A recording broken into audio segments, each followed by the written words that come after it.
Great. Well, I'm going to start the presentation. I'm Mary Bennett, a member of the Vancouver Unitarians. And last July, I got COVID. This is the origin story of what I learned.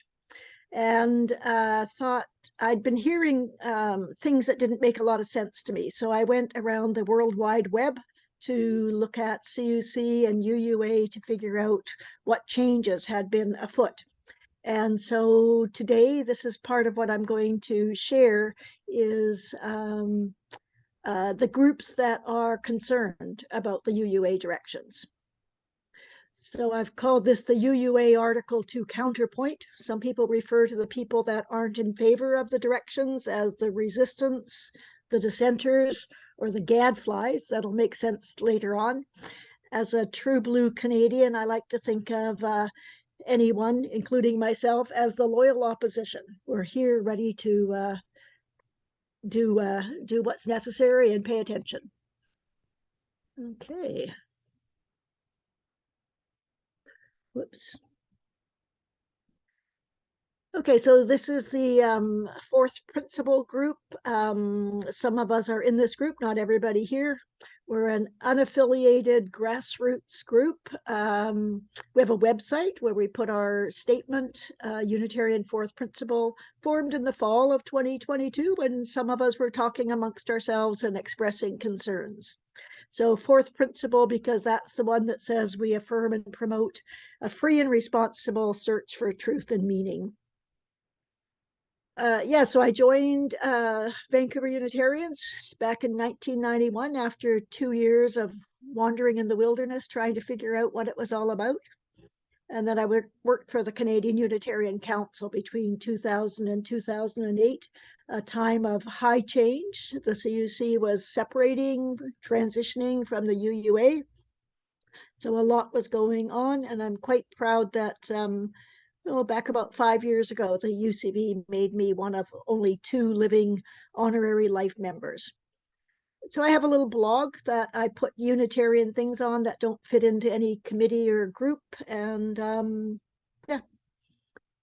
So here's the key thing that's happening right now is the principles and sources as we have known them are in the UUA's bylaws called Article 2.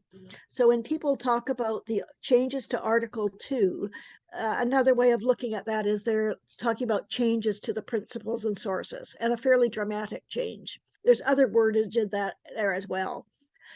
So in June of 2020, at their annual General Assembly, the commission was formed, and then fairly recently in the fall, a draft was circulated. At the time it was formed, the possible addition of an 8th principle was very much talked about. So some people thought that was going to be the major change, but it got much more dramatic than that. So they got a lot of feedback after the first draft, and then a second draft was circulated. And key changes in that second draft is the first one didn't include anything about principles 4, 5, or 6. So in the draft that had been circulated as the second draft, there were some words that related to the principle 4 and the principle 5, which didn't have any words about them previously. But quite significant changes in how those words are. So it used to simply say, we affirm and promote a free and responsible search for truth and meaning. And in the current draft, those words are under the heading of the value pluralism. So we celebrate that we're all sacred beings, diverse, etc., and therefore we covenant to learn from one another in our free and responsible search for truth and meaning. So I think the commission thought this addition of those words would make people happy, but most of them were not very happy with it being kind of a little segment under the heading of pluralism. So the UUA board back in June 2020 or so gave a charge to the commission. Basically, terms of reference is the term that we often use here in Vancouver. And so they said that the commitment to personal, institutional, and cultural change rooted in anti-oppression, anti-racism, and multiculturalism values and practices is love in action. And that should be centered in any statement. And it should decenter practices that reinforce white supremacy culture. So back in 2017, I think the UUA put out a statement that they were a white supremacy culture. Now, people first hearing that are shocked because they go, no, that's not how I thought about the Unitarians. But what they were really intending to say is they were admitting that because of it being a predominantly white organization, that they were aware that they had white supremacy culture. And so here's the graphic that the commission came up with. They took literally, put love in the center, and there it is right in the center. So kind of a flower petal approach with the 6 values around it. And each one of those values then has a statement and a covenant attached to them. So no more principles. That word is not used in the draft. Instead, it's values and covenants with, some degree of similarity and some quite new ideas. So people are submitting feedback now. They've got quite a good website for that. Anybody can sign up. I wasn't asked whether I was a Unitarian or a member of a congregation or anything, and I signed up and read through some of the feedback. It's quite interesting. In May, they'll have some public discussion workshops. And June 14th, the UUA board has to post the final text that will be voted on at GA. And the way they do it for all of their resolutions, because it's often a huge gathering, is they have what they call a mini assembly. And CUC started doing this some years ago as well, to kind of hear proposed amendments. And so they can bring something to the GA that's a bit more organized than 1,000 people or more debating things. So here's an example I just took from the discuss.uua.org place. You can see at the top, I chose the Article 2 option and all, and then they have a list of possible sections. So because we're kind of interested in freedom of belief, I checked that, and you can see a list of the comments that have been made, how many people replied, how many people viewed, etc. So it's it's interesting. So here's one that I caught on there. A young adult from Kingston had talked with several other young adults and suggested the idea that they change the graphic from a flower to a tree. So I like trees and flowers, but I kind of like this idea actually. And nice kudos to CUC. Part of her statement is that she wants to make sure the UUA statement is as good as the CUC statement. So there you go. And she quoted our aspirations, including radical inclusion. And I contacted her and asked her permission to share this. Anybody could have access to it anyways, but I thought I'd ask her.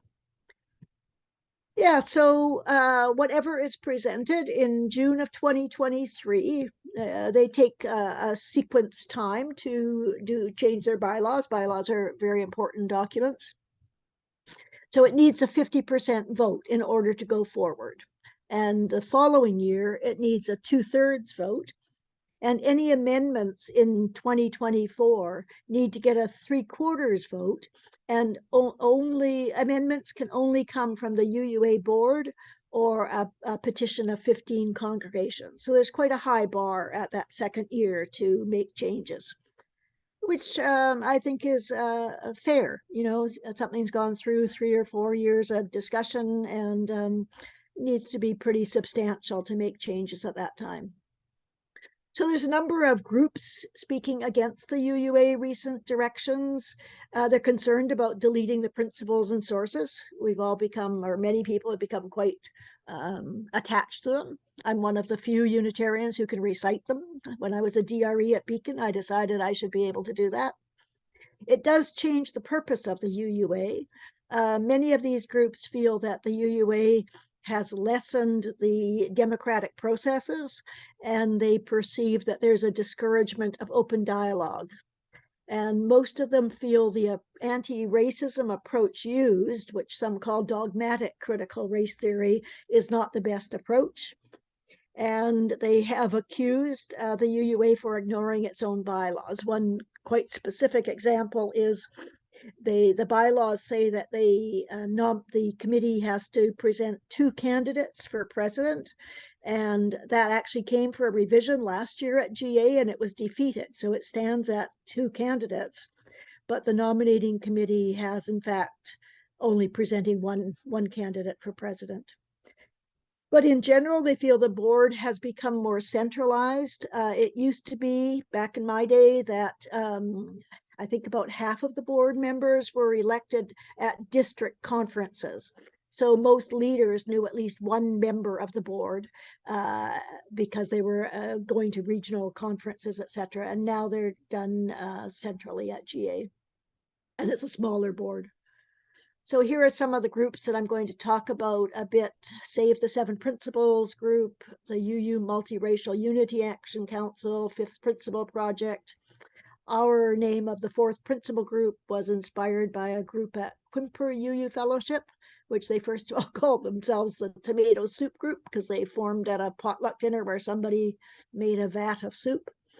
There's an email list that started from that group. Our group, the fourth principal group here in Vancouver. And Todd Eckloff of UU Spokane is a key figure in all of this. He published a book and distributed at GA in 2019 called The Gadfly Affair.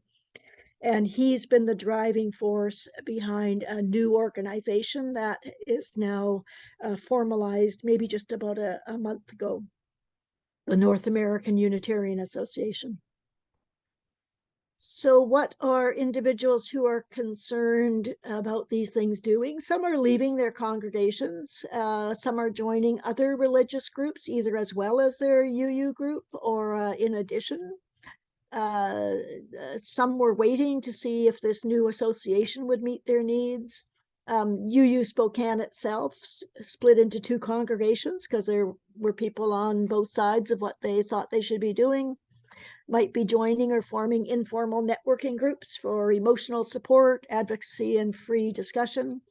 My impression is a lot of people are doing quiet quitting, a term that I began hearing about a year ago in the workforce, where employees were feeling that they were being asked to do more than their regular job, and so they started kind of doing what was required and nothing more. So a number of people locally and continentally have been reducing their volunteer and financial contributions, waiting to see if what evolves is something they can salute. So here's the Save the Seven Principles website. Their byline is a radical rewrite of Article 2 threatens our faith. And they've put on their website business cards and postcards that people can print out and share with others if they want to share their concerns. So some of the things that are on there, what's changing, a side-by-side presentation of the 2 documents, pro and con review. There's a document about it being a brief commentary, and then they feel that there's a flawed process, and an in-depth discussion of why retain the principles, and then a 17-page detailed analysis. And most recently, they've uploaded a less than 10-minute video with a guy named Kenneth Ng, who I think does a good job of summarizing a lot of this information, but from the viewpoint of being unhappy with it. So trigger warning there. So their statement is that they think these changes will make Unitarian Universalism unrecognizable and undesirable. So that's fairly straightforward. By deleting the principles, by replacing them with what they call nebulous values. Not everybody would agree with that word, but that's how they say it. And introducing accountability. And this is a word that's been cropping up, and a lot of people have some concerns about what that would mean in practice. They don't like the idea of a covenant for each value, and they don't like the change in the purpose of the UUA and feel that it inverts the flow of power between congregations and the UUA. It's and eliminating freedom of belief. So as I mentioned, the initial draft had text that included words that are similar to principles 1, 2, 3, and 7. And then the second draft included some words that were similar to principles 4 and 5, but not principle 6, the one about world community and peace. So I was quite surprised at that at first. Who doesn't love world community and peace? And I recently attended a Zoom session with Bruce Knott, who I knew when I worked for the CUC. He was the executive director of the UU United Nations office from 2008 to 2022. And that presentation will be posted on the North American Unitarian Association website. And it's quite worth, I thought I knew a fair bit about it because of my job at CUC, but I learned some things I didn't know. So here's one of the groups that's been unhappy. They were formed in 2018, and their main focus is the democratic processes. Every voice deserves a vote is their tagline. Some people have referred to them as a fringe group. They prefer the words organic grassroots initiative. Just language. But it's true, they're not related to a congregation or related to the UUA. So they were concerned about the makeup of the board of trustees, and the key people there are Jay Kiskell and Frank Casper, and they're authors of a book called Used to Be UU. So this was published in 2021, and I haven't actually read this one. A main concern they have is that UUA is moving towards an ecclesiastical rather than an associational governing structure. And when I worked for the CUC, I was the one as executive director that had to sign for the government of Canada to permit people to perform marriages as Unitarians. And I actually had to sign where it said ecclesiastical authority. So it's we have ecclesiastical authorities anyways. So they're big about the right of conscience and the use of the democratic process. So that's the fifth principle. They're bylaw sticklers. In every congregation, there's a few people that know the bylaws. They could memorize and recite them, and these guys are like that. I mentioned their concern about having only one candidate for president. They don't like the UUA board change. And there's been changes in procedures for how to get a booth at General Assembly. They set up a free speech zone outside, so anybody can go there and talk and give out brochures or whatever. But of course, nobody's there. They're all in there's like dozens of workshops, etc., going on. And there's also changes in how to run for the board by nomination. They've basically made it more difficult to compete with the slate of candidates that are being presented. And they don't think that there's been a democratic process for this new Article 2 because the commission was given instructions that really limited the scope that they could have. So this is what Wikipedia says about us. It actually emphasizes the free and responsible search for truth and meaning. They don't cite in the initial paragraph the other 6 principles. So that'll have to change maybe. So Quimper UU Fellowship in Port Townsend, Washington State. I've learned that this is largely a retirement community. The congregation has about 300 members, and 70 of them belong to this little fourth principle group. They meet monthly for potluck, and they recently have started doing a Zoom discussion after their potluck with anybody that wants to attend. And their group is approved by the fellowship, and it's on their website for anybody to know about. They've been concerned about silencing and censoring and even shunning and shaming. Those are the words they use.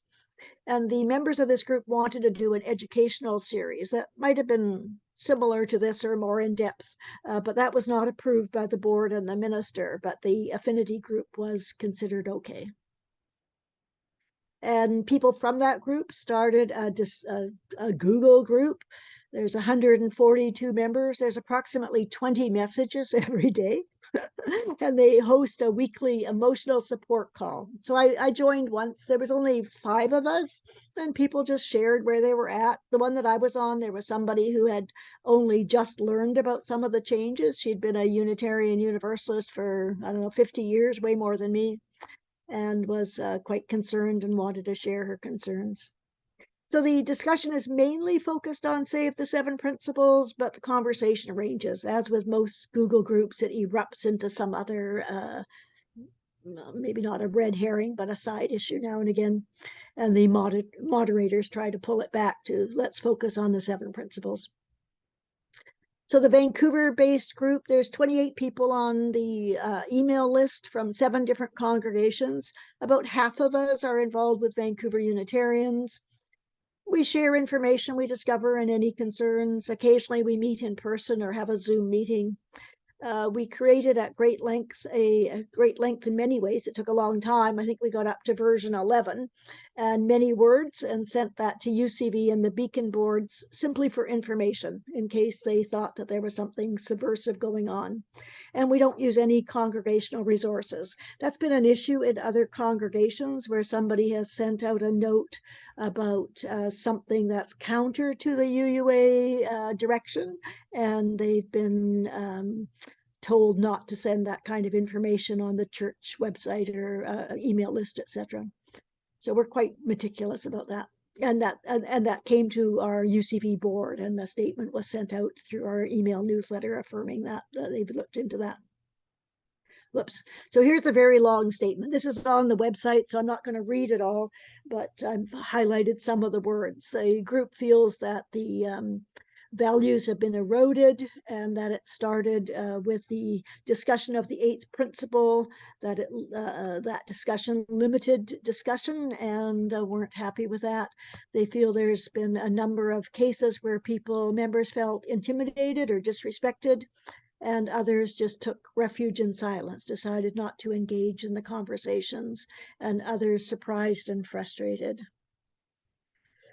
And as mentioned, a concern that this, what many people think is the core, including Wikipedia, or whoever posted that Wikipedia article, feel that the free and responsible search for truth and meaning is the bedrock of Unitarian Universalism, to have it kind of under the heading of pluralism and stated as something we do rather than a value that we affirm and promote is not to their liking. And then the overall purpose of the UUA, because people are so focused on the principles,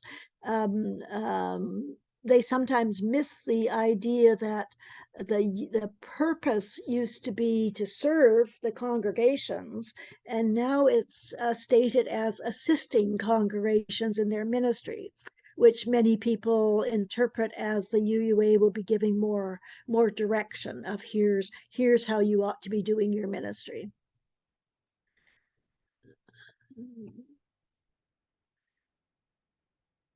Yeah, in terms of Canada, 16 of our congregations are also members of the UUA, although only 10 of them have certified. So that seems to be dwindling perhaps, but it affects Canadian congregations because we're limited to choosing a minister approved by the UUA. Strictly speaking, we're not. We can hire anybody we want to be our minister and ordain ministers, but in reality, that would be a difficult thing to do. And this is a summary of what we're committed to doing. We're going to support people in their search and speak out against restriction if we feel that people aren't being heard. And then the 4th one, which our board at UCV commented that we only said good things about UCV, such as referring to the UCV's Covenant of Healthy Relations. And we've got a website and an email address, and our Google group, which if people are concerned about the 4th principle, they're welcome to join. Okay, the gadflies. Now, this has turned out to be kind of a negative term because Todd Eckloff published this book called The Gadfly Papers, where he put 3 inconvenient essays by a pesky minister, and created quite a furor at 2017. So I had to look up what a gadfly was. Biologically, it's a fly that bites livestock, but how it's used here is an annoying person, especially one who provokes others into action by criticism. Socrates referred to himself as the gadfly of Athens, so not bad to be associated with Socrates. And these are the three essays. The middle one, I Want a Divorce, has resulted in this new North American Unitarian Association. Todd Eckloff feels that the merger or consolidation of the two religions back in 1961 has never really worked. So then he was removed from UUMA fellowship for non-cooperation, bullying, and abusive behavior, is what's on their website, because he did not show up to meetings where he was invited to talk about his concerns. So he published a sequel to the Gadfly papers about that experience. So he's still a Unitarian Universalist minister. Somebody on the CUC email list recently referred to him as, he used to be, but he is a Unitarian minister because congregations ordain and hire ministers. UU Spokane, his congregation is still a member of the UUA, and as I mentioned, at the height of this conflict, a second congregation was formed in Spokane. So this is a thing that's a minister called Sarah Skolcho put out, saying that these three groups are all kind of the same thing. I think they're quite different. They share some concerns, but they're focused on different issues, in my opinion. And some of the same people are involved, or at least attend some of the meetings. So here's the brand new, maybe a month ago, North American Unitarian Association, open to Unitarians, UUs, and those of liberal faith. Since they started the website, 200 people have joined. That's in comparison to like 100,000 who are members of congregations that belong to the UUA. So it's not huge by any means. There's the board. Todd Eckloff, no surprise, is president, and a Canadian, Terry Anderson from Edmonton, is on the board. One of the things that UU Spokane do that I find quite fascinating, as somebody that always likes openness and transparency, is they record their board of trustees meetings on YouTube. So when I'm bored with Netflix, I go and see what the UU Spokane board is talking about. And most of it is pretty ordinary board discussions about bylaws and things like that. So a number of people, as you'll see, are from Spokane. They're members of Todd's congregation, and they're hoping that that will diversify over time. So here's Terry Anderson, that some of you have read his blog post or met or seen his emails. He was one of two people who publicly quit their congregation and therefore the CUC some time ago. So the NAUA, they haven't yet done their first monthly community worship service. They plan to do it on a Saturday so people can attend their congregations, etc. And they have issued the first newsletter, the Liberal Beacon. And they invoke the freedom, reason, and tolerance, which has been key words for liberal religion for a long time. So they plan, well, they have to, as an organization, have an annual meeting. They hope to set up some small group ministry, and they're calling it the NAUA Academy, basically religious education. And as I mentioned, the first one was Bruce Knott's presentation. They hope to help people find ministers and ministers to find congregations. So they're offering to be a clearinghouse, is how they put it. They won't offer anything like the services that UUA offer, but there are some experienced ministers in the group that are willing to provide guidance. And they have already set up a regular monthly meeting to foster support and collegiality and learning among ministers that are dissenters, members of the loyal opposition, etc. So here's another organization. This one's existed in one form or another for quite some time. Their tagline is the unity of light and dark-skinned people of the world. Among other things, they do a third Wednesday night Vesper service on Zoom. Sometimes the sermon has something to do with the UUA direction. Often it doesn't. It's kind of just what they feel the people that are involved want to share, as many of our sermons are. So their statement with regard to the UUA is they're committed to the 7 principles as the only tools required, and they don't feel the approach of dismantle our white supremacy culture is a good approach. They feel it can make racism worse rather than better. So there's Richard Trudeau. He's the chair. He's a semi-retired minister. He has roots in French Canada. I was curious because of his name, so I boldly sent him a note saying, what's with the name? Their vice chair is a Black Baptist minister who's been a UU for 30 years. And those other names may or may not mean anything to you. I just saw yesterday or 2 days ago, they're doing a series of workshops in May. They feel that Martin Luther King's approach to racism is the best one, and they feel it's not consistent with the UUA approach at this time. So who will make the decision about these changes? Who will decide?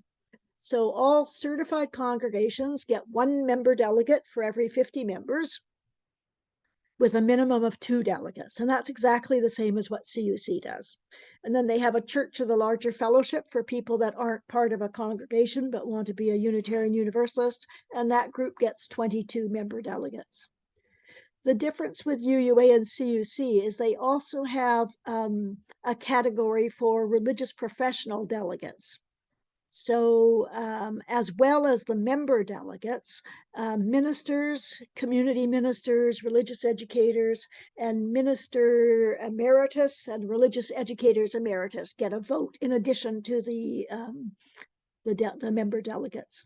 So here's how it could, so there's 16 congregations are UUA members. So there's 10 that are certified and they can vote at GA. I think most of them don't realize that, but they could. And like CUC, the organization sends out a request for funding. They give a suggested fair share amount is what the UUA calls it. But that's an option for members. So 4 of the certified Canadian congregations gave nothing, but they still certified. And 4 of them contributed a fairly significant amount of money, and 2 paid a nominal $100. So North Shore, locally North Shore, but not UCV, Beacon, or South Fraser are UUA members. So North Shore Church, for instance, with 171 members, they get 4 member delegates. 1, 2, maybe 3. Plus, their minister, director of Emerita, Lynn Sabrin, and their community minister, Arthur Berman, could all be delegates in addition to the member delegates. So will this pass in June? Will there be further revisions in advance? Probably. Will it be controversial? Oh, definitely. I think the heat will continue to rise. The polarization, I'm sorry to say, will continue to rise, is my prediction. Will some people be unhappy enough to leave? I'm sure they will. And how will it affect Canadians, especially those congregations that are actually members of UUA? And then will it pass with 2/3 vote in 2024? I don't have the answers to that. Because people know I've been following all this stuff, people constantly ask me what I think will happen. And to be honest, I think it will pass. I bet there will be amendments. I'm not sure what those will be, but I think it will go forward in some way or another, and that the UUA will no longer have principles and sources. They will have values and covenants. So happy to talk to anybody about the information here. I welcome corrections. I might have some errors there, but questions or comments about this presentation, and there's my email address. So I'm going to stop sharing and we'll stop recording and we can have some discussion about this.